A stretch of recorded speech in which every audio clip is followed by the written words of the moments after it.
avec tous les clichés sur le rêve américain, peut-être une petite allusion, pas à l'étranger, mais aux étrangers. Il a dit à un moment donné, et l'immigré qui est dans son coin et qui rêve de réussir, peut réussir en Amérique. Et là, il y a peut-être un côté un peu intimiste. C'est un clin d'œil qu'on retrouve dans son livre, Le rêve de mon père, à son père, qui était un immigrant et grâce à qui il est devenu président des États-Unis. Justement, Slimane, vous me tendez la perche, puisque son père, kényan, l'Afrique, ça a peut-être été la déception, l'autre déception de ce premier mandat de Barack Obama. L'Afrique attendait peut-être beaucoup de ce président américain, dont le père est donc né en Afrique, d'origine kenyane. On va se rendre justement sur le continent. On va retrouver Denise Epoté en direct avec nous depuis Dakar. Bonjour Denise. Vous m'entendez ? Bonjour Isabelle. Oui, alors, bonjour Isabelle. Denise, je suis dans le studio de la RTS avec Abderrahmane Koné, qui est le Abderrahmane Louane, pardon, chargé de communication au Conseil de développement pour les sciences sociales. L'Afrique, nous l'avons dit hier, a manifesté moins d'engouement qu'en 2008, mais ce matin, n'est-elle pas soulagée par la victoire d'Obama ? Oui, tout à fait, elle est soulagée par cette victoire parce que mieux vaut avoir un certain Barack Obama que d'avoir Mitt Romney à la tête des États-Unis en ce qui concerne les relations entre l'Afrique et les États-Unis. Et tout le monde se rappelle de 2008, comment les Africains se sont mobilisés. C'est le monde entier qui s'était mobilisé quand même derrière la candidature de ce premier président noir. Oui, en tant que premier président noir. Donc, c'était la grande mobilisation, c'était l'engouement. Cette fois-ci, l'engouement a été peut-être un peu, j'allais dire, amoindri du fait que quand même Barack Obama n'a pas pu trouver solution à tous les problèmes, aussi bien nationaux qu'internationaux.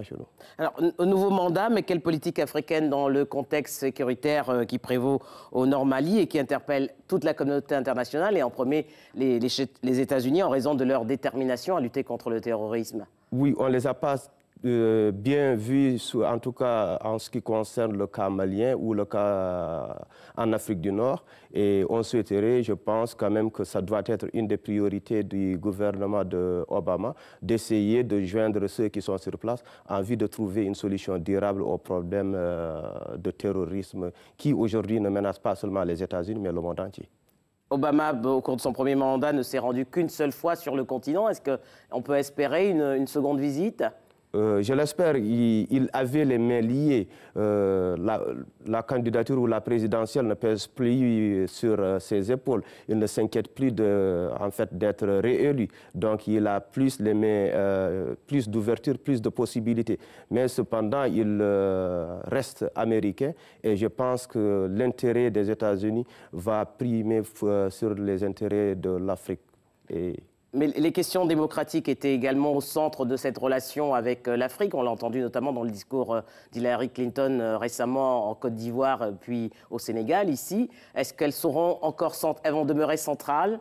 Je pense que ces questions resteront centrales et d'autant plus que quand même les démocrates sont connus pour faire avancer ce type de questions. C'est des questions qui non seulement intéressent les démocrates, mais doivent aujourd'hui déterminer le type de relations qui doivent exister entre les États-Unis et l'Afrique. Et nous osons espérer, nous souhaitons que le gouvernement puisse en tout cas continuer à bâtir un monde beaucoup plus paisible, un monde de paix, de cordialité, afin que la nouvelle génération, aussi bien des Africains que des Américains, puissent en tout cas vivre ensemble dans l'harmonie. Parce que quand même, 10 années avant l'arrivée de Barack Obama, le monde où en fait les États-Unis étaient surtout focalisés sur la crise au Moyen-Orient. Et nous espérons qu'avec ce nouveau mandat, qu'il y aura un changement d'axe. Qu'il y aura un changement d'axe.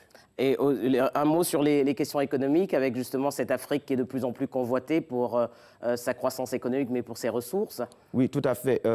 L'Afrique aujourd'hui est convoitée du fait de ses ressources minières halieutiques, naturelles, mais aussi du fait de ses ressources humaines.